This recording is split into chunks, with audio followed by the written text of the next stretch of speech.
কর্তৃপক্ষের নির্দেশনা অনুযায়ী বুধবার সকাল থেকে কুয়েট হল ছেড়েছেন কিছু সংখ্যক শিক্ষার্থী। তবে হল ছাড়ার নির্দেশ প্রত্যাখ্যান করে হলে থাকার সিদ্ধান্তে অটল রয়েছেন কিছু সংখ্যক শিক্ষার্থী। উপাচার্যের পদত্যাগ সহ ৬ দফা দাবি বাস্তবায়ন না হওয়া পর্যন্ত হলে থাকার ঘোষণা দিয়েছেন তারা। এছাড়া সকাল ১০টার মধ্যে উপাচার্যকে তার বাসভবন খালি করার জন্য আলটিমেটাম দিয়েছে শিক্ষার্থীরা। নির্দেশের পর যারা হল ছাড়েনি তাদের বুঝিয়ে হল ত্যাগ করানো হবে বলে জানিয়েছে কুয়েট উপাচার্য। ক্যাম্পাসের ২ গেটে পুলিশ মোতায়েন রয়েছে। সিন্ডিকেট সভার সিদ্ধান্ত অনুযায়ী গত মঙ্গলবার সন্ধ্যায় কুয়েট কর্তৃপক্ষ শিক্ষার্থীদেরকে আজ সকাল ১০টার মধ্যে হল ত্যাগের নির্দেশ দিয়েছিল। এছাড়া একাডেমিক কার্যক্রম অনির্দিষ্টকালের জন্য বন্ধ ঘোষণা করে কর্তৃপক্ষ। সিদ্ধান্ত নিয়েছি যে আমরা হল ভ্যাকেন্ট করছি না। তার কারণটা হচ্ছে আমরা অলরেডি আমাদের ভিসি সাহেবকে অবাঞ্ছিত ঘোষণা করছি।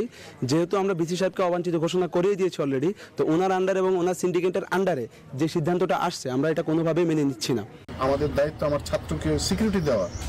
এই জন্য চাচ্ছি যেন, যেহেতু আমার একাডেমিক কোনো কার্যক্রম নাই, হলে থাকার দরকার নেই, বাবা তাহলে তুমি বাসায় গিয়ে পড়াশোনা করো, এই জন্য করেছি। এখন যদি কিছু ছাত্র মনে করে যে আমি যাব না, তাদেরকে আমরা বোঝাবো যে তোমরা চলে যাও। প্রভোস্টদেরকেও আমরা বলেছি যে আপনারা ছাত্রদেরকে বোঝান যে এখন তো হলে থাকা সম্ভব না।